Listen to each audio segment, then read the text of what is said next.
오늘 우리에게 주시는 하나님의 말씀 사무엘상 26장 1절에서 25절까지입니다. 10사람이 기브야에 와서 사울에게 말하여 이르되 다윗이 광야 앞 하길라산에 숨지 아니하였나이까 하매 사울이 일어나 십광야에서 다윗을 찾으려고 이스라엘에서 택한 사람 3,000명과 함께 십광야로 내려가서 사울이 광야 앞 하길라산 길가에 진치니라. 다윗이 광야에 있더니 사울이 자기를 따라 광야에 들어옴을 알고 다윗이 이에 정탐꾼을 보내어 사울이 과연 이룬 줄 알고 다윗이 일어나 사울이 진친 곳에 이르러 사울과 네레 아들 군사령관 아브넬이 머무는 곳을 본즉 사울이 진영 가운데에 누웠고 백성은 그를 둘러 진쳤더라. 이에 다윗이 햇사람 아히멜렉과 수르야의 아들 요압의 아우 아비새에게 물어 이르되 누가 나와 더불어 진영에 내려가서 사울에게 이르겠느냐 하니 아비새가 이르되 내가 함께 가겠나이다. 다윗과 아비새가 밤에 그 백성에게 나아가 본즉 사울이 진영 가운데 누워 자고 창은 머리곁 땅에 꽂혀 있고 아브넬과 백성들은 그를 둘러 누웠는지라.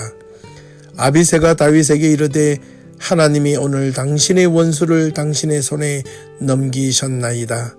그러므로 청하오니 내가 창으로 그를 찔러서 단번에 땅에 꽂게 하소서. 내가 그를 2번 찌를 것이 없으리이다 하니 다윗이 아비새에게 이르되 죽이지 말라.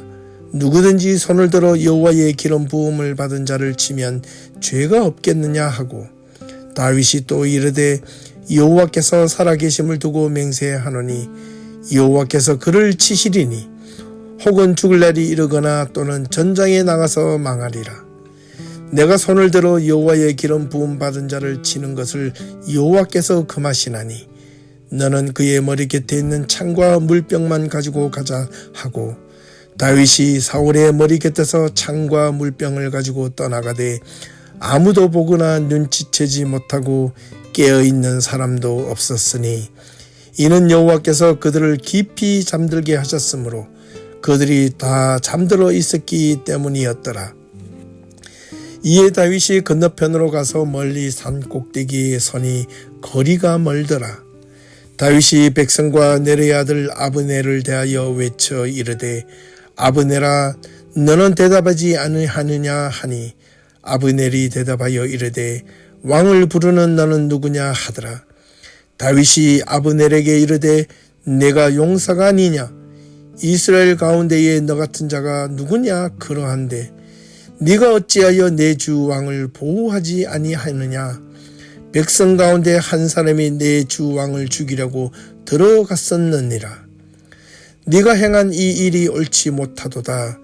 여호와께서 살아계심을 두고 맹세하노니 여호와의 기름 부음 받은 너희 주를 보호하지 아니하였으니 너희는 마땅히 죽을 자이니라. 이제 왕의 창과 왕의 머리 곁에 있는 물병이 어디 있나 보라 하니 사울이 다윗의 음성을 알아듣고 이르되 내 아들 다윗아 이것이 내 음성이냐 하는지라. 다윗이 이르되 내 주 왕이여 내 음성이니이다 하고 또 이르되 내 주는 어찌하여 주의 종을 쫓으시나이까. 내가 무엇을 하였으며 내 손에 무슨 악이 있나이까. 원하건대 내 주 왕은 이제 종의 말을 들으소서. 만일 왕을 충동시켜 나를 해하려 하는 이가 여호와시면 여호와께서는 제물을 받으시기를 원하나이다마는 만일 사람들이면 그들이 여호와 앞에 저주를 받으리니 이는 그들이 이르기를 너는 가서 다른 신들을 섬기라 하고 오늘 나를 쫓아내어 여호와의 기업에 참여하지 못하게 함이니이다. 그런즉 청하건대 여호와 앞에서 먼 이곳에서 이제 나의 피가 땅에 흐르지 말게 하옵소서. 이는 산에서 메추라기를 사랑하는 자와 같이 이스라엘 왕이 한 벼룩을 수색하러 나오셨음이니이다. 사울이 이르되 내가 범죄하였도다. 내 아들 다윗아 돌아오라. 내가 오늘 내 생명을 귀하게 여겼은즉 내가 다시는 너를 해하려 하지 아니하리라. 내가 어리석은 일을 하였으니 대단히 잘못되었도다 하는지라. 다윗이 대답하여 이르되 왕은 창을 벗어서 한 소년을 보내어 가져가게 하소서. 여호와께서 사람에게 그의 공의와 신실을 따라 갚으시리니 이는 여호와께서 오늘 왕을 내 손에 넘기셨으되 나는 손을 들어 여호와의 기름 부음을 받은 자 치기를 원하지 아니하였음이니이다. 오늘 왕의 생명을 내가 중히 여긴 것 같이 내 생명을 여호와께서 중히 여기셔서 모든 환난에서 나를 구하여 내시기를 바라나이다 하니라. 사울이 다윗에게 이르되 내 아들 다윗아 내게 복이 있을지어다. 내가 큰 일을 행하겠고 반드시 승리를 얻으리라 하니라. 다윗은 자기 길로 가고 사울은 자기 곳으로 돌아가니라. 아멘. 안녕하십니까. 박세정 목사입니다. 오늘도 변함없이 수요 말씀을 통하여 우리 모든 예비교회 성도님들에게 신앙과 삶이 더욱더 하나님 은혜 가운데 풍성하게 채워질 수 있기를 간절히 소망합니다. 오늘 말씀의 제목은 끝없는 악연의 종말이라는 제목으로 사무엘상 26장 1절에서 25절 내용을 중심으로 함께 그 말씀을 살펴보고자 합니다. 사울이 블레셋과의 전투에서 특별히 골리앗 장수를 죽인 다윗과 함께 돌아왔을 때 온 이스라엘 백성들이 다윗을 사울보다 더 칭송하며 다윗을 죽여 세운 것에 대하여 사울은 이 어린 다윗을 자신의 동력자 또는 자신의 참된 백성으로 생각하지 않고 정적으로 생각하며 경쟁자로 삼고 그를 오히려 죽이려까지 했다는 이야기를 지난주에 말씀드린 바가 있습니다. 그 이후에 이제 어떻게 되었는지 오늘 말씀을 통하여 함께 살펴보겠습니다. 그 이후에 사울은 자신의 대적이 블레셋이나 이방 족속이나 어떤 가나안의 여러 민족과 족속이 아닌 바로 다윗이 되었다고 생각하며 호시탐탐 기회가 있을 때마다 다윗을 죽이려고 사울은 무진장 애를 썼습니다. 하지만 이때 사울의 아들 요나단은 다윗을 참된 믿음의 동력자 또는 친구로 평생 동안 자기의 생명보다 더 아끼며 무엇보다도 아버지 사울이 다윗을 향한 못된 짓을, 즉 말하면 다윗을 죽이려 할 때마다 그냥 두고만 보고 있지 않고 다윗을 살려주는 그런 어떤 신의와 의리를 보여주기도 했었습니다. 어찌되었든 이제 다윗은 더 이상 사울과 함께 할 수 없는 상태까지 놓여졌습니다. 그로 인하여 이 다윗은 사울로부터 멀리 도망을 가야만 했습니다. 왜냐하면 자신의 목숨을 지키기 위해서입니다. 다윗의 아내 이 미갈도 다윗의 도망하는 것을 도와 창에서 달아내려 다윗이 도망갈 수 있었던 것을 도운 자이기도 합니다. 이 다윗이 라마 나이옷에서 도망하였을 때 요나단을 만납니다. 너의 아버지 사울이 왜 나에게 이렇게까지 죽이려 하는지 도대체 자신은 모르겠다고 친구인 요나단에게 하소연을 합니다. 이때 요나단은 다윗에게 끝까지 자신은 다윗의 목숨을 자신의 목숨보다 더 지켜줄 것이라고 맹세하며 약속합니다. 그래서인지 사울이 다윗을 죽이려 한 음모를 다윗에게 알려주어 다윗은 정말로 이 요나단의 도움으로 다윗이 죽음을 모면하고 도망을 칠 수 있었습니다. 그렇게 하여 다윗은 이후에 홀로 사울의 눈을 피해 가드왕 아기스에 피하였다가 그곳에 있는 가드 사람들이 다윗의 모습을 보고 다윗이 또한 아기스 왕을 두려워하여 오히려 미친 체하며 침을 흘리며 정말 미치광이 취급을 당하며 그렇게 목숨을 구걸하였습니다.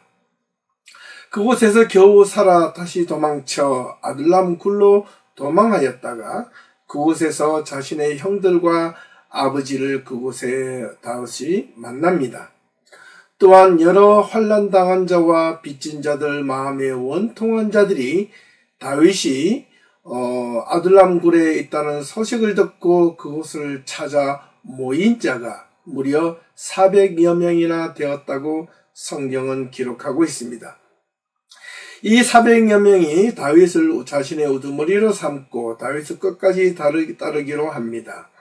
그래서 다윗은 그들과 함께 사울의 눈을 피하여 모두를 데리고 모압 왕에게로 가서 머무르고자 했었습니다. 이때 선지자 갓이 다윗에게 찾아와서 이곳에 머물지 말고 다시 사울이 있는 유다 땅으로 돌아가기를 권유했습니다. 이 말을 듣고 다윗은 이들을 무리를 이끌고 헤레스풀에 이르고 그곳에 머물렀다는 소식을 이 사울이 다시 듣게 됩니다. 이때 사울은 지체하지 않고 또 다시 다윗을 죽이려고 자신의 수하들을 데리고 다윗에게 점점 다가갑니다. 사울은 그런데도 불구하고 자신의 수하들조차도 점점 믿지 못하는 그런 의심병이 점점 많이 일어나게 됩니다. 사울은 자신의 수하들을 데리고 가면서도 이 자신의 수하들에게 너희들도 다윗의 편에 서서 자신을 다윗을 도우려 한다는 의심을 하게 됩니다. 그러던 차에 이 에돔 사람 도액이라는 자가 사울에게 다가와서 아히멜렉에게 이런 다윗의 이야기를 들려줍니다. 사실 다윗은 그 전에 아히멜렉을 찾아가서 이 자신이 맡겨놓은 이 골리앗이 가졌던 칼을 가지고 왔기 때문입니다. 이 아히멜렉의 이런 다윗의 모습을 에돔 사람 도액이라는 사람이 이 아히멜렉에게서 일어났던 이야기를 사울에게 전해줍니다. 그러자 이 사울은 아히멜렉과 그 모든 제사장을 부릅니다. 그리고 자신보다 다윗을 더 도우려나 하는가라고 다그치자 아히멜렉은 사울을 향하여 이렇게 말을 합니다. 왕이시여, 다윗은 당신의 가장 충실한 신하였고 또한 당신이 왕이시고 왕의 사위이기도 합니다. 그리고 왕의 호위대장도 되는 자이며 왕실에서 또한 존귀한 자가 바로 다윗이 아닙니까? 그러한 자를 왜 당신 왕께서는 죽이려 하시나이까? 라고 이야기하며 조언합니다. 그러면서 왕실을 보존하라고 그에게 아낌없이 조언을 하였지만 사울은 이 이야기가 아히멜렉의 소리가 자신에게 오히려 불편하고 자신을 해하려는 소리인 줄 알고 바로 아히멜렉을 향하여 분을 내면서 아히멜렉과 그들과 함께한 제사장들과 그의 모든 식솔들을 모두 죽이기를 결정합니다. 그래서 그의 신하들, 수하들을 통하여 이 아히멜렉과 그 모든 족속과 제사장들을 죽이라고 명령하였지만은 이 사울의 수하들은 두려워하여 그 명령을 따르기를 거절하였습니다. 이때 사울은 그 에돔 사람 이 도액을 불러서 이렇게 다시 명령을 합니다. 이미 사울의 마음에는 그 평정심을 잃어버리고 오로지 복수심에 가득 찬 행동밖에 비추어지지 않았던 것입니다. 그래서 사울은 자신에게 고자질한 도액을 시켜서 이 아히멜렉과 그의 제사장 그리고 모든 가족들을 죽이게 하였습니다. 그러나 이 아히멜렉의 아들 중 가운데 한 명인 아비아들이 겨우 피신하여 이 다윗에게로 목숨을 걸고 도망쳐 옵니다. 다윗은 이 아비아들의 소식을 통하여 이 자신에게 도움을 준 아히멜렉의 모든 제사장과 족속들, 식솔들이 이 사울의 수하에서 죽었다는 소식을 듣고 모든 원인은 자신에게 있다고 자책을 합니다. 그러면서 다윗은 이러한 사실을 결코 묵과하지 않겠다라고 다짐을 하기도 합니다. 이후에 다윗은 하나님의 말씀에 힘입어 블레셋 사람이 그일라 지역을 친 까닭에 그곳으로 가서 이 블레셋 사람들을 다시 정복하고 그일라 주민들을 구원하여 주었습니다. 다윗이 그일라에 온 소식을 또 이 사울이 듣게 됩니다. 사울은 그일라 지역이 아마 고립된 지역이었던 것 같습니다. 그래서 오히려 그 모습을 보고 다윗은 이렇게 자기 마음대로 해석을 합니다. 하나님께서 자신의 손에 다윗을 맡기셨다라고 말입니다. 그리고 이어서 군사들을 모아 다윗을 잡으러 가고자 했었습니다. 이 사실을 다윗이 알고 그일라부터 다시 급히 피해 달아납니다. 그가 달아난 이유는 사울이 무서워서가 아니라 사울과 마주하면 전쟁이 일어날 수도 있었기 때문이었다는 겁니다.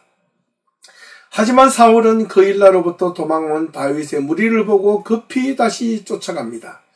그래서 다윗이 십광야의 수풀에 머무르고 있었을 때 다윗이 그 소식을 알고 끝까지 그 십광야 수풀까지 쫓아와서 그 한 사람에게 다윗의 무리가 어떻게 숨었는지 어디에 있는지 그것을 알게 하고 정탐하게 하여 그것을 알아보게 합니다.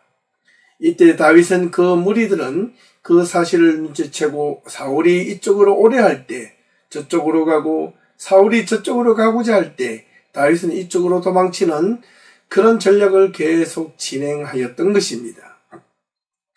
그러다가 사울에게 전령이 찾아와 급히 블레셋 사람들이 유다 땅을 침노하였다는 소식을 듣고 잠시 다윗을 쫓는 것을 멈추고 블레셋과의 전쟁을 치러 슬라하마라는 곳으로 가서 다윗은 잠시 소강 상태에서 엔게디 요새에 머물게 됩니다.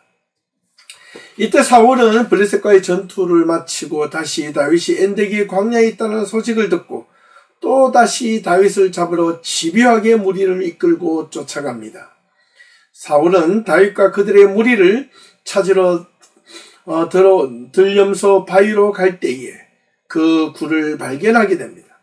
다윗은 그의 무리들과 함께 그 굴 깊숙한 곳에 숨어 있는데 사울이 그들을 보러 그 굴 속으로 들어가려 했었습니다. 이때 사울을 죽일 수 있는 절호의 기회가 있었지만 다윗은 그의 수하들에게 절대로 사울을 죽이면 안 된다라고 명령하였고 다윗 자신도 사울을 죽이지 않고 사울이 지나가는 그 상관에 사울의 겉옷자락을 살짝 가만히 베어 그냥 돌아옵니다. 그때까지만 해도 사울은 자신의 겉옷이 베인 줄도 모르고 다윗을 찾으러 사방팔방으로 돌아다녔던 것입니다. 다윗은 사울이 끝까지 하나님이 세우신 왕이라고 여전히 믿고 있었기 때문에 사울이 그냥 단지 겉옷을 벤 것까지도 다윗은 마음에 걸려 하나님의 기름 부음 받은 자를 이렇게 치는 것은 합당한 것은 결코 아니라고 자책까지 하게 됩니다. 아무리 하나님의 세우신 기름 부음 받은 자라도 자신을 죽이려 했는데 이렇게까지 할 필요가 있을까 정도 싶을 정도입니다. 그런데도 불구하고 다윗은 끝까지 사울을 하나님이 세우시고 기름 부은 자로서의 그 자리를 인정해 주고자 했습니다. 그러면서 아무도 사울을 해하지 못하게 계속해서 자신의 부하들에게 당부를 합니다. 그러면서도 다윗은 끝까지 사울을 죽이지 않고 사울이 쫓아오는 대로 끝까지 도망을 그냥 치기만 합니다. 다윗은 사울이 쫓아오는 것을 보고 소리를 질러 이렇게 말을 합니다. 왕의 옷자락을 보시면 내가 당신 곁에서 당신을 옷을 벤 것을 확인할 수 있을 것입니다. 왕이시여 당신의 모습을 내가 해하지 않았음을 증명하는 것입니다. 왕은 내 생명을 취하려 하시나 나는 왕에게 범죄한 일이 없기로 이렇게 쫓고 쫓기는 일을 그만두고자고 제안을 합니다. 이 모습을 본 사울은 사실 어떻게 된 영물인지 목소리 높여 울면서 다윗에게 이렇게 큰 소리로 외칩니다. 너는 나를 학대하였으나 나는 너를 학대하였으나 너는 나를 선대하니 너는 나보다 의롭다라고 말하면서 여호와께서 나를 너희 손에 넘기셨으나 너는 나를 죽이지 아니하였다라고 말하며 사울은 그만 다윗을 쫓는 것을 멈추고 자신이 있는 곳으로 돌아가고 다윗도 자신의 무리들과 함께 요새로 돌아갔습니다. 하지만 다윗은 사울이 준 아내 미갈이 있었지만 그 미갈은 어찌된 영문인지 사울이 자신의 거처로 돌아와서 생각해보니 분에 풀리지 않았는지 그만 다윗과 함께 하지 못했다는 이 미갈을 어떻게 해요? 다윗의 아내 미갈을 갈림이 사는 라이스의 아들 발디에게 아무런 이유도 없이 그냥 주워버렸습니다. 분명 남편이 있고 지아비가 있는 이 자신의 딸 미갈을 이 라이스의 아들 발디에게 그냥 주었다는 겁니다. 참 이런 일이 고대 사회에서는 그런 아버지나 남편에 의해서 아무렇지 않게 이런 일이 일어났는가 봅니다. 그저 여인들은 그저 가라면 가고 오라면 오는 그런 어떤 신세가 되었는지도 모르겠습니다. 10사람이 기브야에게 와서 사울에게 다윗과 그 무리들이 광야 앞 하길라 산에 숨어 있다는 것을 다시 듣고 어찌된지 다시 사울은 마음을 가다잡고 다윗을 잡으러 3,000명의 그의 군사들을 이끌고 십광야로 내려가 진을 치고 또다시 다윗을 잡으려 했습니다. 다윗이 자신의 지은 거리에서 다시 사울이 온 줄을 알고 한밤중에 다윗은 작전을 짭니다. 그의 무리와 몇 명의 무리와 아비사와 함께 사울의 진영이 있는 곳으로 몰래 들어가 사울이 자고 있는 곳에 들어가 사울의 머리 곁에 있는 창과 물병만 가지고 나왔습니다. 사실 이렇게 진을 짠 것은 아비사가 사울의 진영에 몰래 들어가 사울을 찔러 죽이자고 이렇게 제의를 하였지만 다윗은 또 한 번 끝까지 사울을 죽이면 안 된다고 말을 합니다. 그렇게 자신이 사울에게 또다시 목숨을 해할 수도 있었지만 목숨을 해하지 않고 살려두었다는 증거로 사울의 진영에 자고 있는 머리맡에 사울의 창과 물병만 가지고 몰래 나왔던 것입니다. 다시 날이 밝아오자 다윗은 저 멀리 건너편 산꼭대기에 서서 사울과 그의 장수 아브넬에게 이렇게 외칩니다. 아브넬아, 너는 대답하지 아니하느냐? 왕을 부르는 자가 누구냐고 아브넬이 되묻자 다윗이 아브넬에게 이러기를 네가 진정 용사냐? 너의 주인 왕을 도대체 왜 보호하지 못하였느냐라고 이렇게 힐난합니다. 그러면서 하는 말이 우리 백성 중 한 사람이 내 주왕 즉 다윗을 죽이려고 그 사울왕을 죽이려고 사울왕의 거처에 들어갔다 왔노라고 이야기를 합니다. 이때 아브넬은 결코 그런 일이 있을 수 없다, 믿을 수 없다라고 말하지만 그 증거로서 사울로부터 가져왔던 창과 물병을 보여줍니다. 이 소식을 들은 사울은 그 소식을 듣고 확인을 해보니 정말 사울 자신 곁에 있었던 창과 물병이 없어진 것을 알고 사울은 후회하며 다윗에게 이렇게 말을 합니다. 이제 정말 내가 잘못했으니 돌아오라고 요청합니다. 내게 오늘 내 생명을 또 귀하게 여겼은즉 내가 다시는 너를 해하지 아니할 것이라. 내가 어리석은 일을 또 저질렀고 대단히 잘못했노라고 말을 하지만 다윗은 사울의 이러한 요청을 정중히 거절하고 각자의 거처로 돌아갔다는 것입니다. 여기까지가 오늘의 말씀이 이어진 내용입니다. 자, 그렇다면 다윗은 이후 끝까지 사울과 다시는 재회하는 일은 없었지만 다윗은 끝까지 사울을 죽이려 하지 않았다는 것을 오늘 말씀을 통하여 우리가 알 수 있습니다. 이런 사울이 어떤 최후의 삶을 살게 되었는지는 다음 주에 다시 한 번 더 살펴보도록 하겠습니다. 어찌되었든 간에 이제 그렇게 즐기고 즐긴 악연이 여기서 끝이 나는 듯 보여집니다. 아쉬운 것은 다만 사울과 다윗이 극적으로 다시 재회하여 화해하는 장면이 있었으면 얼마나 참 좋았을까라는 그런 아쉬움이 남기도 하는 대목입니다. 하지만 끝까지 다윗과 사울은 다시는 서로 마주하지는 않습니다. 여기까지의 내용을 볼 때 사람이란 참으로 질긴 인연과 악연도 있는 것 같습니다. 남은 평생 서로의 얼굴을 보지 못하고 영영 끝까지 원수처럼 살아야 가는 자로 살아갔을 때 그 둘 사이의 마음 한 구석에는 어떤 마음이 남아 있었을까라는 것을 생각해 보게 됩니다.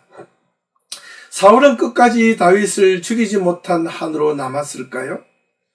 아니면 자신이 잘못한 행위에 대하여 죄책감을 가지고 다윗을 미안한 마음으로 살았을까요? 아니면 다시 그런 감정도 없이 아무렇지도 않게 그냥 그렇게 다윗의 마지막 삶을 살게 되었을까요?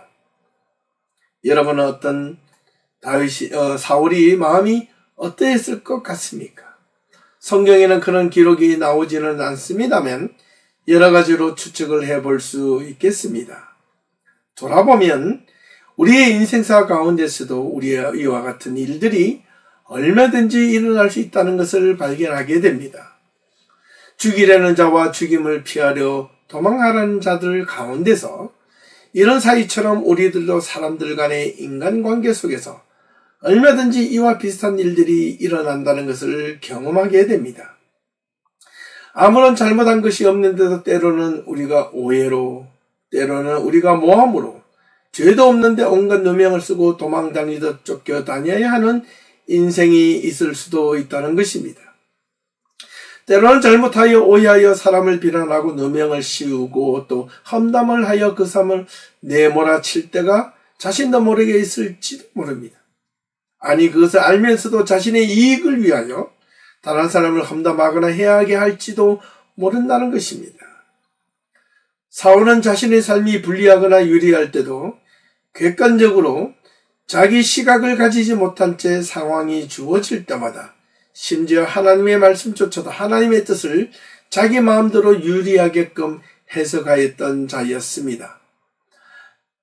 또한 이와 반면에 다윗을 돌아봅니다. 다윗이 상황이 여러 가지 악한 상황이 있을 때에도 정말 질기고 질긴 이 살과의 인연 악연 가운데서 그렇게 수모와 모함을 겪고 도망을 치고 고난과 역경 가운데서도 그 모든 상황을 하나님의 뜻으로 가져와 자기 남대로 해석을 똑같이 해버렸습니다. 그런데 다윗은 사울을 2번씩이나 죽일 수 있는 상황 절호의 기회를 가졌음에도 불구하고 다윗은 그렇게 사울을 죽이지 않았습니다. 하나님의 뜻을 어떻게 해석했는가라는 것입니다.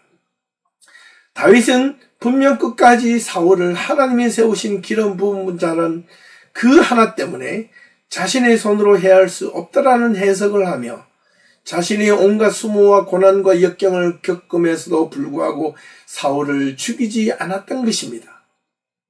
자신이 도망다니며 목숨이 위협받는 상황에서도 끝까지 자신의 믿음과 신의와 신념을 지켰다는 것입니다.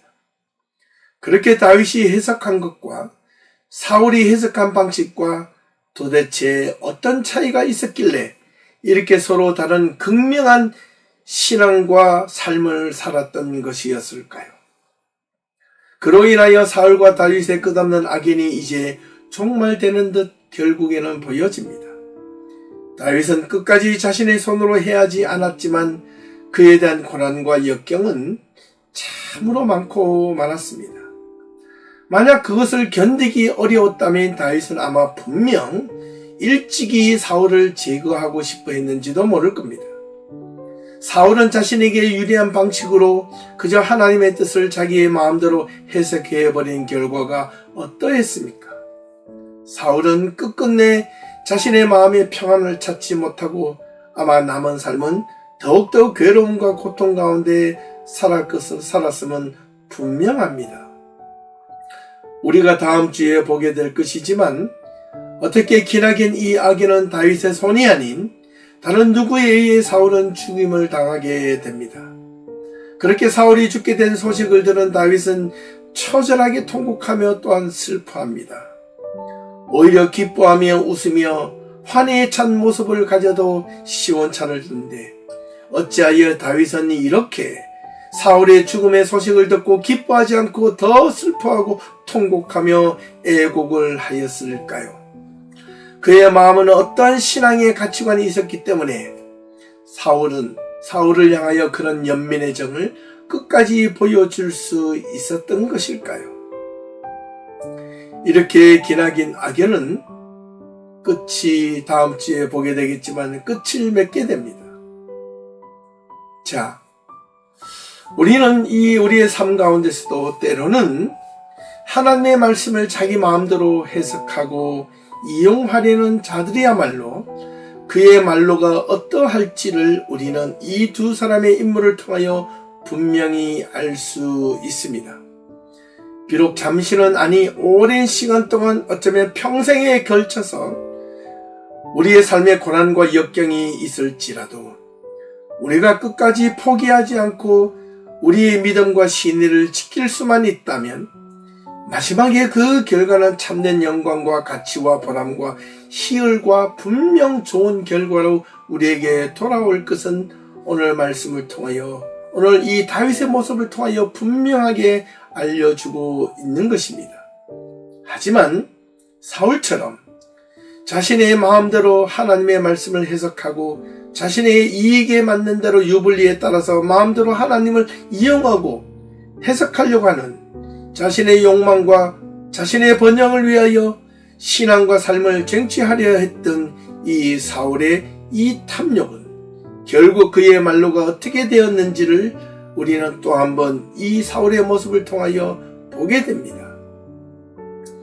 우리도 이 다윗처럼 잠시 당하는 고난이 있을지라도 우리가 정말로 우리의 올바른 믿음과 신앙을 포기하거나 마음대로 해석하여 자기에게 유리한 쪽으로 이용하는 일이 없어야 하겠습니다.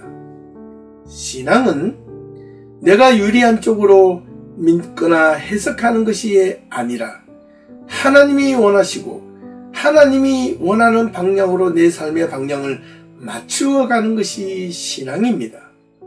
그래야 참된 신앙이고 참된 믿음이 될 수 있는 것입니다. 우리 안에 존재하는 하나님을 향한 신실한 신앙의 모습이 이렇게 우리의 신앙을 통하여 우리의 삶에도 멋지게 이루어질 수 있기를 진심으로 소망하며 오늘 말씀을 마치도록 하겠습니다. 바라기는 사랑하는 우리 예배교회 모든 성도 여러분, 이 사울과 이 다윗의 두 사람의 신앙과 삶의 모습을 통하여 우리의 믿음과 우리의 신앙이 어떻게 되어야 되는지, 때로는 우리가 분명히 우리의 삶의 고난과 역경이 이해하지 못할 그런 삶의 어려움이 우리 앞에 닥친다 할지라도 우리의 믿음과 신앙이 흔들리지 않고 올바르게 우리 자신을 이익만을 위하여 신앙을 이용하지 않고 오로지 하나님의 뜻 가운데 올바르게 그것을 해석하고 그것을 지켜나갈 수만 있다면 우리의 마지막 결론은, 우리의 결말은 분명히 믿음의 승리로 끝이 날 줄로 믿습니다. 주님 안에서 평안과 올곧은 믿음이 우리 모든 예배교회 성도님들의 삶을 힘있게 이루어갈 수 있기를 주님의 이름으로 축원합니다. 남은 한 주간의 삶도 그러한 삶이 계속해서 이어지기를 간절히 소망하며 여러분의 삶에 하나님의 은혜가 더하기를 간절히 소망합니다. 감사합니다. 수고하셨습니다.